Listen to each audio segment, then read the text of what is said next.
అందరికీ నమస్కారం. ఇవాళ మనతో పాటు ప్రముఖ ఆధ్యాత్మికవేత్త ఆస్ట్రాలజర్ ముల్లపూడి సత్యనారాయణమూర్తి గారు ఉన్నారు. గురువుగారితో మాట్లాడదాం. గురుగారు నమస్కారం. నమస్కారం మణికంఠ గారు. 2025లో కొత్త సంవత్సరం అందరికి ఎలా ఉంటుంది అని తెలుసుకోవాలని యాంగ్జైటీ ఉంటుంది. మరి ధనుసు రాశి వారికి 2025 ఎలా ఉండబోతుంది? బాగా కలిసి వస్తుందంటారా, కలిసి రాదంటారా? ఓవరాల్గా ఎలా ఉండబోతుంది ధనుసు రాశి వారికి? ధనుస్సు రాశి వారు ఎంత వినయ విధేయత సంపన్నులో రెబల్ క్యాండిడేట్స్. అసలు లవ్ అఫేర్స్కి మారుపేరు ధనుస్సు రాశి వాళ్ళు. అసలు మిథున రాశి వాళ్ళని కూడా కొట్టుపడేస్తారనమాట. టైర్ అండ్ డాషింగ్ అనమాట లవ్లో. కాబట్టి 2025 సంవత్సరంలో ప్రేమల్లో నెంబర్ 1 టాప్ అనమాట. కాబట్టి వృత్తి వ్యాపారాలు ఎవడకు కావాలి, ప్రతివాడు ఈ రోజున సాఫ్ట్వేరే, ప్రతివాడు సీనియర్ ప్రొడక్ట్ మేనేజర్లే అలాగైపోయినాయి. కాబట్టి వృత్తి వ్యాపారాల గురించి వీళ్ళు పట్టించుకోరు. అంటే ఎంజాయ్ ద లైఫ్. ఆ విధంగా వృత్తి వ్యాపార ఉద్యోగ విషయాల్లో అలా అని ఆదాయాలు లేవని కాదు, బ్రహ్మాండంగా సంపాదిస్తారు. తర్వాత దానికి సంబంధించి ఎంజాయ్మెంట్ చేయడం వీళ్ళకొచ్చు. అంటే చక్కగా ఒక విహార యాత్రకు వెళ్ళడం, సంవత్సరానికి ఒకసారి వీళ్ళు ఫ్రెండ్స్తో వెళ్ళడం, పిల్లలకు చూసుకోవడం, అలాగే లవర్స్ పిల్లలకు తెలియకుండా లవర్స్ని తీసుకెళ్ళడం, వీటిలో కూడా టాప్ వేయడం. అంటే అలాగ చక్కగా మొత్తం వరల్డ్ అంతా తిరిగి వస్తూ ఉంటారు. ఎంజాయ్ చేసి వీళ్ళంతా కూడా బ్రహ్మాండంగా ఉంటారు. కాబట్టి ధనుసు రాశి వాళ్ళకి ఏం ప్రాబ్లం లేదు. ఈ సంవత్సరం తిరుగు లేదు వీళ్ళకి అనమాట. ఇక ఆరోగ్య విషయాల దగ్గరికి వచ్చేసరికి వీళ్ళకి మరి రెచ్చిపోయి తిరిగితే ఏమవుతుంది, వెనీరియల్ డిసీజెస్ ఇలాంటివన్నీ రావడానికి, ఎముకలు అరిగిపోవడాలు, ఇలాంటి ఎరెక్టైల్ డిస్ఫంక్షన్, తర్వాత వెన్నెముక ప్రాబ్లమ్స్ ఇలాంటివి రావడానికి అవకాశాలు ఉన్నాయి. అర్ధాష్టమ శని కాబట్టి బోనులకు సంబంధించినటువంటి వ్యాధులు వచ్చేస్తాయి.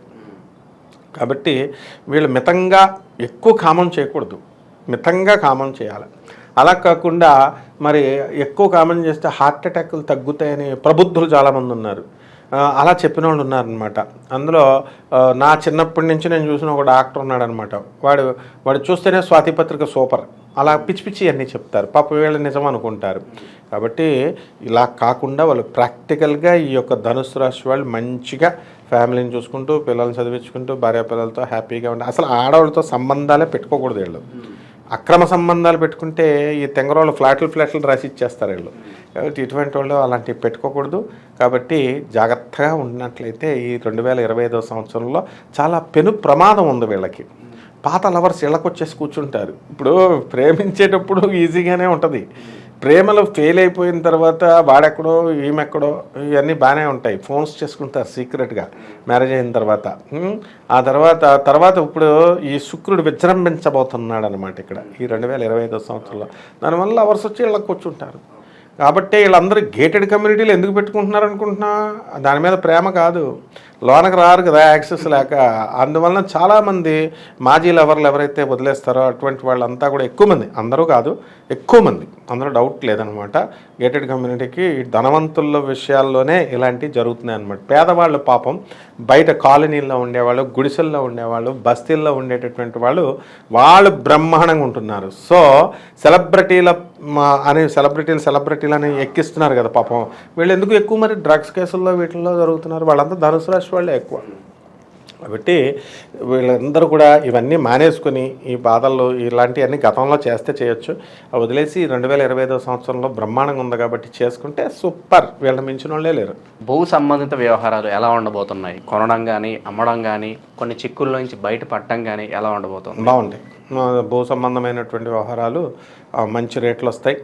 ఆల్రెడీ వీళ్ళ కొన్న రేట్లు 2 కోట్లు కొన్నారనుకో, 4 కోట్లని కాగితాల మీద రాసుకుంటారు. వాడు చెప్తాడు కదా రియల్ ఎస్టేట్ 6 కోట్లు 7 కోట్లని, దాన్ని లెక్కలు వేసుకుంటూ ఉంటారనమాట. కానీ ప్రాక్టికల్గా వచ్చేసరికి అమ్ముడేసరికి అంత రాదు. కానీ మొత్తం మీద మాత్రం రియల్ ఎస్టేట్లో రంగంలో లాభాల్లో ఉన్నవాళ్ళు ఉన్నారు. అసలు విచిత్రం ఏంటంటే ధనుసు రాశి clean sweep. Real estate realtors ఒక బేరం లేదు, అమ్మింది లేదు, చచ్చింది లేదు. అలాగే ఈ బిల్డర్లు ఒకటి కట్టింది లేదు, ఏం లేదు. ఎందుకంటే పీక్ పారేశారు జనాల్ని. ఒక టెంక మీద జుట్టు ఎంత పీక్ పడేస్తారో 10 సంవత్సరాల తర్వాత వచ్చే రేట్లు ఇప్పుడు చెప్తే ఈ బుద్ధి లేని వాళ్ళు కొంతమంది ఉంటారు కదా, డబ్బులు ఉన్నవాళ్ళు, వీళ్ళంతా వెళ్ళి కొని పడేశారు. మధ్య తరగతి వాళ్ళందరూ కూడా పేదవాళ్ళు కొనుక్కోలేనంత భూమిని క్రియేట్ చేసేసి వాళ్ళ యొక్క శాపాలు ఇప్పుడు ధనుసు రాశి వాళ్ళ మీద తగిలేస్తున్నాయి. దానివల్ల వీళ్ళెవ్వరూ కూడా బిల్డర్లు కానీ రియల్టర్స్ కానీ వాళ్ళకి బేరాలు లేవు. ఇది రహస్యం. అసలు శాపాలు తగిలేసినాయి. అలాగే 2025 సంవత్సరంలో కనుక వీళ్ళ శాప విముక్తి కనుక పొందకపోతే ఈ పేదవాళ్ళ వల్ల వీళ్ళ వల్ల చాలా అనర్థాలు ఈ ధనుసు రాశి వారికి జరగడానికి అవకాశం ఉంది. కాబట్టి ఎంతసేపు కూడా మనం ఇల్లు కొనేటప్పుడు కానీ రేటు పెనేటప్పుడు కానీ పేదవాడికి ఎఫెక్ట్ అవుతుందా అవట్లేదా చూసుకోవాల్సిన నైతిక బాధ్యత వీళ్ళ మీద ఉండాలి. అలాగే మన దగ్గర డబ్బులు ఉన్నాయి కదా అని మనం కొనేసి మనం స్వార్థపరులు అయితే ఇలాగే ఒక తొక్కుతాడు అనమాట శనీశ్వరుడు. కాబట్టి ఇప్పుడు ప్రజెంట్ ఏంటంటే శనీశ్వరుడు తొక్కి పడేస్తున్నాడు వీళ్ళని. అర్ధాష్టమ శని తొక్కుడు ఎప్పటి నుంచి మనకి 29 మార్చి 2025 నుంచి 2.5 సంవత్సరాలు తొక్కుపడేస్తాడు. కాబట్టి ఇక మొన్నటిదాకా పాపం అర్ధాష్టమ రాహు ఉన్నాడు, మెంటల్ ఇప్పించాడు మెంటల్ టెన్షన్ వల్ల. ఇప్పుడు రాహు మాయ చేస్తారు, ఎలాగో అమ్మాలని చూస్తారు, అన్నీ ఉంటాయి, కానీ కొత్త రకం తొక్కుతాడు అనమాట శనీశ్వరుడు. ఇప్పుడు ఈ దోషాలు ఉన్నాయి, ఆ దోషాలు ఉన్నాయి, లక్షల రూపాయలు పెట్టండి, ఈ పూజలు చేయాలి, అవి మనకేం లేవు. కాబట్టి మనం ఉన్నట్టు ఎవరితో మనకు మొహమాటం లేదు కాబట్టి చెప్తున్నాం. శనీశ్వరుడు తొక్కుడు మాత్రం గ్యారంటీ. కోర్టు కేసుల్లో ఉన్నటువంటి వాళ్ళు వీళ్ళకి జైలు పడిపోతాయి. ధనుసు రాశి వాళ్ళకి కొంతమందికి సివిల్ కేసులు వీళ్ళకి అనుకూలంగా తీర్పులు వస్తాయి. శని ప్రభావం ఉంది కాబట్టి మరి 2025 సంవత్సరం మొత్తం చేసుకోవడానికి వీలుగా ఏదన్నా పరిహారాలు ఉంటే చెప్పండి ధనుసు రాశి వారి కోసం. తప్పకుండా ధనుసు రాశి వాళ్ళు చక్కగా నల్లని వస్త్రాలు శనివారం నాడు వేసుకోవాలా. ఆ తర్వాత నవగ్రహాల దేవాలయాలకు వెళ్ళాలా, ప్రదక్షిణలు చెయ్యాలా.